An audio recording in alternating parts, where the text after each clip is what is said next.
Hey, what's up graders? I am Zard, and today in this Gems of War video we are going to take a look at the PvP teams for the week 22 of Season 0, and let's hop into the action. Bay of Stars restricted by elf troops this week. We're fighting against you, and this is the team. We're using Deep Huntsman in the top slot, Eldrasor faction troop, explodes magic plus 1 green or purple gems, then curses and webs the first enemy. Dark Ancestry trait, immune to mana drain, silence, fair fire, and web. Those are always pretty nice traits. If the enemy has some silence, a weapon for example, they won't be silenced as long as they aren't stunned. And the Spider Mount trait has 100% chance to summon a Tomb Spider Undead. That's also pretty nice. And it will work as long as this Deep Huntsman won't be stunned when he dies. In the second position we're using Tuliao from Shentang. You pick a color and she will enchant all allies of that color and gives 6 mana to them. She also has the Sky Ancestry trait, immune to mana drain, silence, fairy fire, and mana burn. In the third position we are using Ruby Macaque, good old Ruby, deals magic plus 2 true damage to all enemies, then creates 3 beauty gems and explodes 5 gems. We're using Elementalist class for the protection and for the third trait. In the last position we're using Arachnian Weaver, mythic troop from Zul'Gari. She webs all enemies and then deals magic plus 5 true damage to the last 2 enemies. If an enemy dies, she will explode 15 gems. Very good spell. Stealthy, impervious, and the unique third trait Creeping Doom has 75% chance to summon a web spinner when an enemy dies. Very good traits, and in overall, one of the better mythics still in this game. Let's go and try this team. We're fighting against Frostfire King, so some kind of freeze is going into play, but let's hope we survive that. Do we have any extra turns? I don't see any quickly. I suppose we are going to take... let me see if we... yeah. Okay, we take that. And this. Nice cascade. Now we could maybe enchant Arachnian Weaver, or actually we are going to explode the board. Put that weapon curse on play. Then we do a cast with Ruby. I think we are going to do a cast with Arachnian Weaver now, because our spell is going to deal the bottom 2 troops. We get rid of the King Avaloron over there, and I suppose we could do another Arachnian Weaver cast over there, and this is a match. It works pretty fine, but if this is a Blood Frontier region, it's going to be a little bit harder, for sure. Winter's Reach, restricted by Vulpacea troops. And, this is a Blood Frontier region, so we have to do a few of our casts to get rid of the enemies. The enemies using a couple of these Foxfire King troops, pretty good troop. You either can pick a true damage to all enemies or deal true damage to a single enemy, boost by red and spirit gems. Kinda useful troop when some troops are submerged, so you can do single target spells instead of AoE spells. And of course the Foxfire trait has 50% chance to inflict fairy fire a random enemy when matching red gems. If you don't have Stelrix, I think this Foxfire King is good replacement over here. Anyway, we are using Phantom Fox, Court of Foxes faction troop. You can pick a spell and explode purple gems, or you can mana burn the first 2 enemies. I choose this for the purple gem explosion, kind of a mana generator over here. Then we are using Foxfang, one of these Kingdom Exploders. This explodes magic plus 1 green gems, then grants a random status effect to all Vulpacea allies and can summon a Vulpacea troop. And of course we're using Elementalist. The third trait is just very good for PvP stuff. In the third position we're using Stelrix. Well, you know this troop. Again, if you don't have Stelrix, the Foxfire King is very good substitute over here. And in the last slot we are using Phoenix. You can either choose to deal magic plus 5 true damage to all enemies, or you can summon 1, 2 or 3 Wolffire Hunters. Phoenix Blessing third trait, bless and enchant a random ally when you match extra turns. That's pretty nice trait, for sure. Against Elementalist class. fights. Alrighty, let's go and test if we can win this fight in this Blood Frenzy region. Of course, you check for the extra turns, and then you try to get your Phantom Fox or your weapon going. I think we don't have any extra turns over here. So what do we do? I think we have to... no reds, yeah.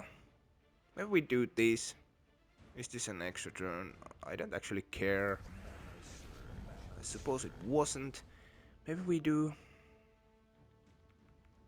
this is an extra turn, but this isn't. If I do this, I think I'm going to do this.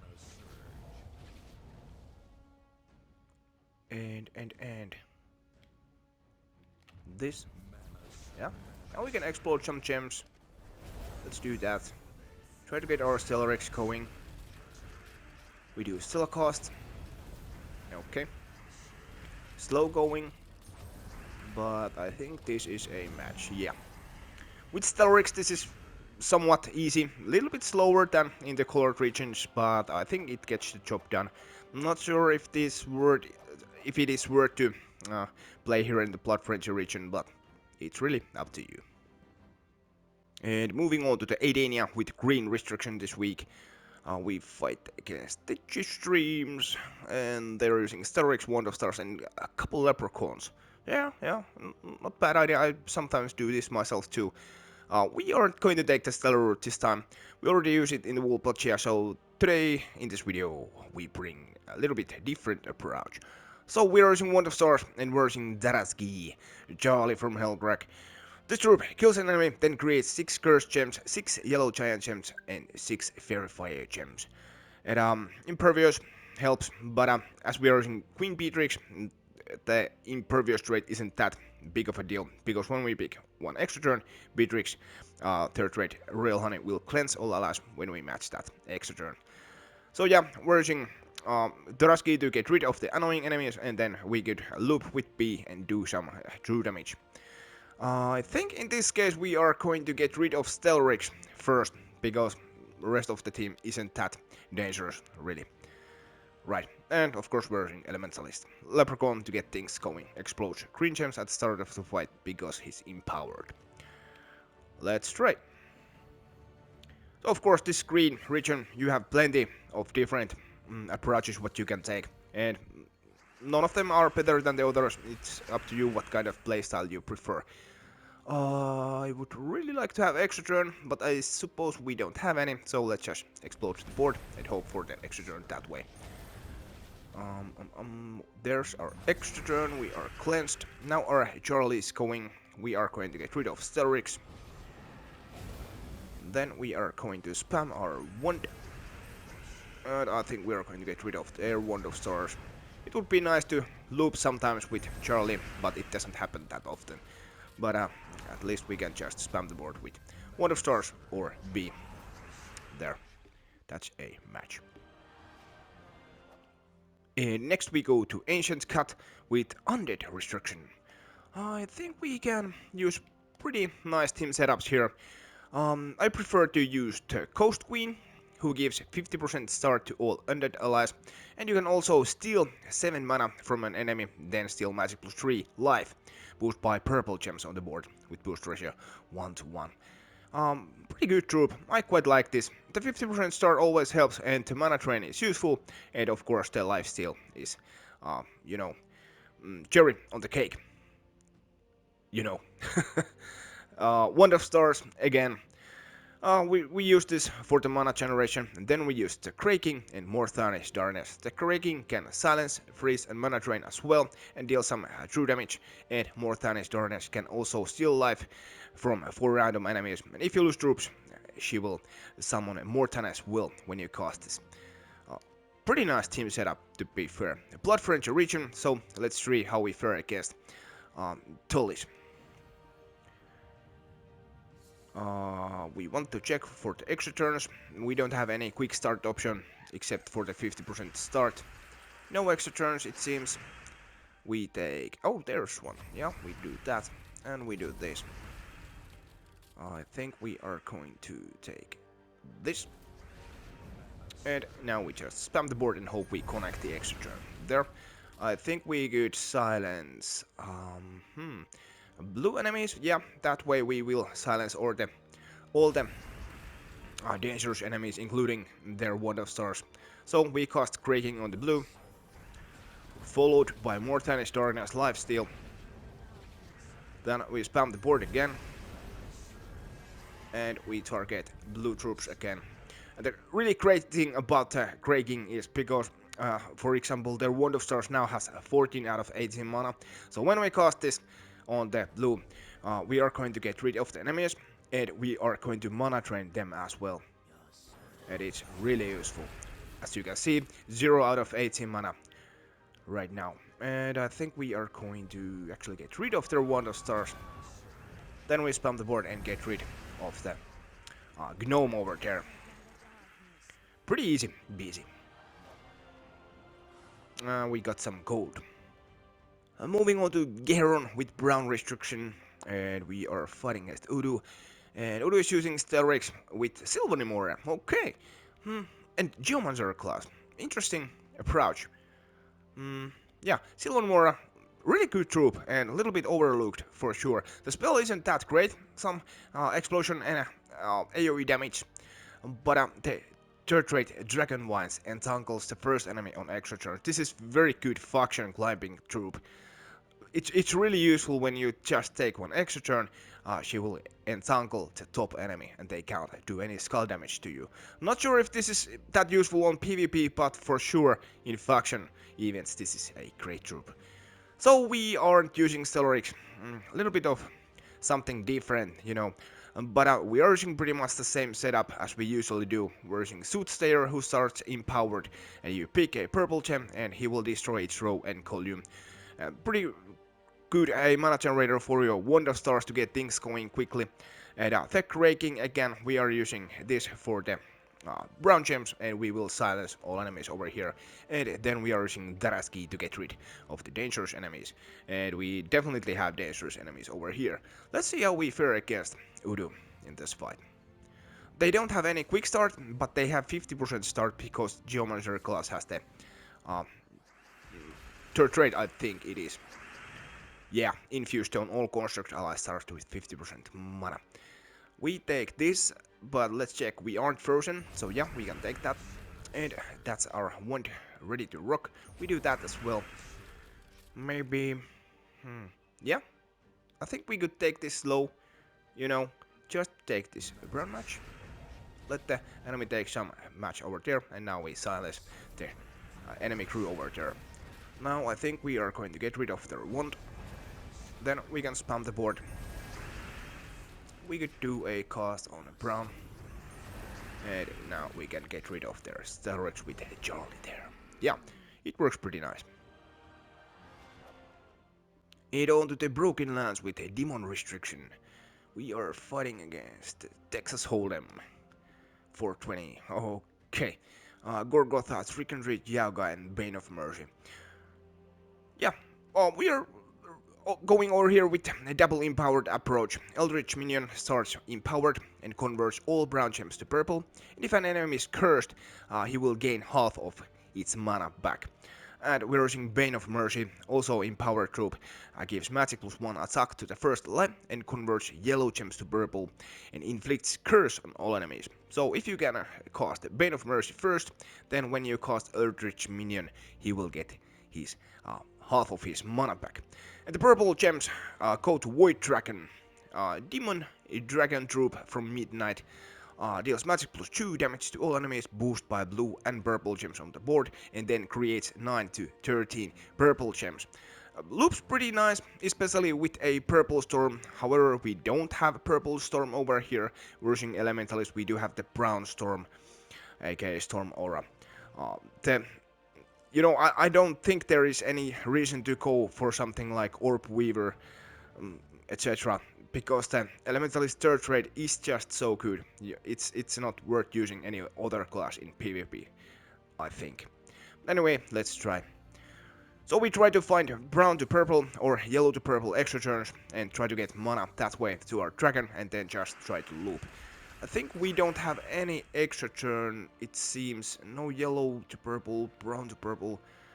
I think what we have to do now is if we convert yellows, that's an nope. It isn't. Yeah, I think we are going to convert yellows, so the enemy won't get any purple mana to their trick and treat because they're using Bane of Mercy as well. So we do this. Okay. Do we have brown to purple? There's our extra turn now. And as the enemy are cursed, or at least one is cursed, check this out. We cast Eldritch Minion, we get the extra turn, and he will have 6 out of 12 mana back. And actually he's back up with the Cascades. Now we are going to loop. Yeah, and oh, the enemies are dead.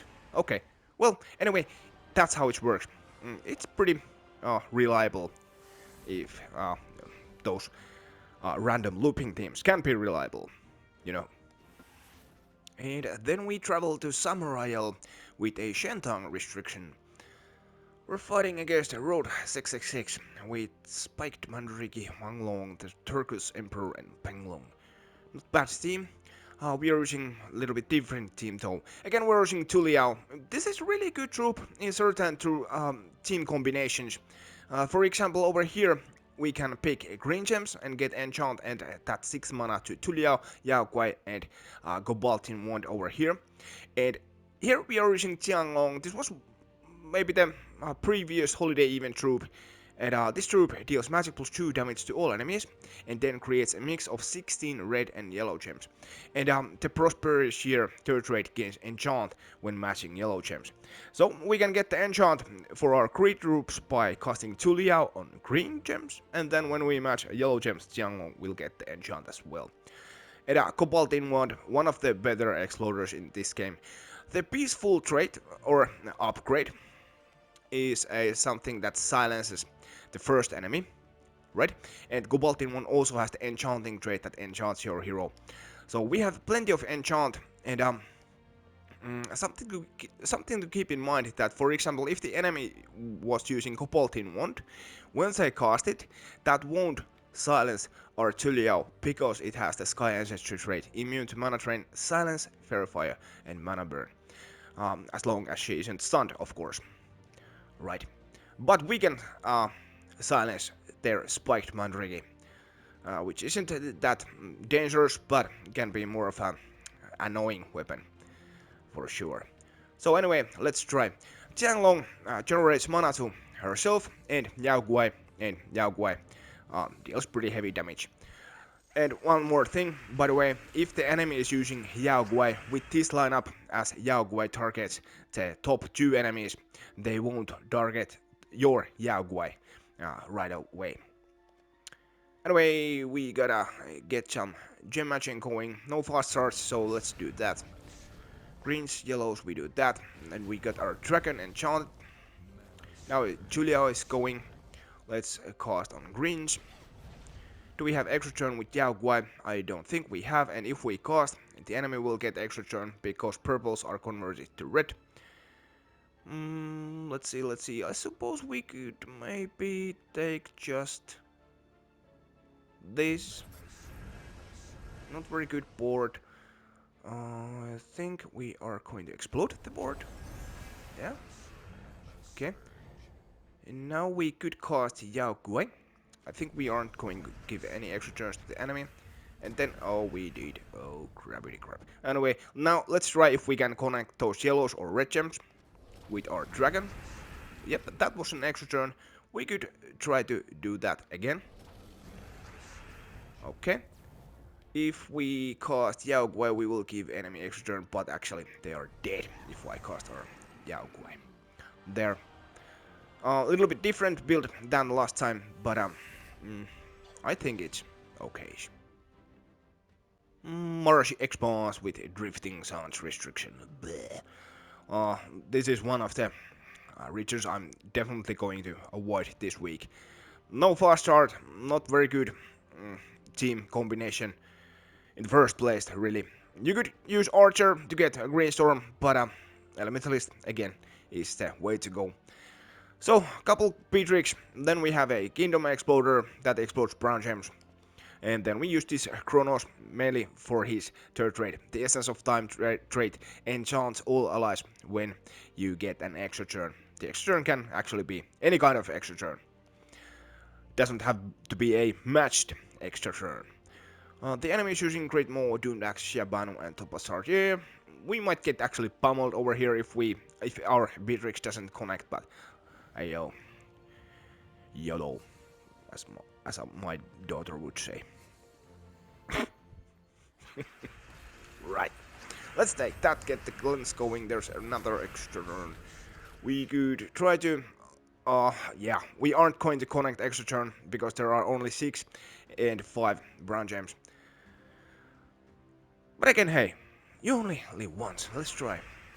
Oh, we got the extra turn. The 40% chance. Let's do that. I suppose we take that and try again. Come on, loop now. Nope, nope, nope, not going very well. We are going to be filled with the enchant, so let's do that. Okay. Very, very bad. Failing with the extra turns, but I think this has to connect. Yeah. And there, that's a match. Double P gets the job done, but it's a little bit too slow going for my liking, for sure. In the last region, Southwild with purple restriction, and we're fighting against Gabamama with Zul'Goth, Lunarelon, Eclipses, and Wind of Stars. Yep, no Stelrix, and we aren't using one either. So we're using Wind of Stars, the Kraking to silence all the purple troops, and Zul'Goth to get rid of their annoying enemies, and Leprechaun to get things going. Pretty basic stuff. Let's take a quick fight, and then we are done for this week. Extra turns. Nope, let's explode the board. Alright, we can proceed with the silence. And do we actually, if I take this, I'm going to silence everybody that can be silenced, you know.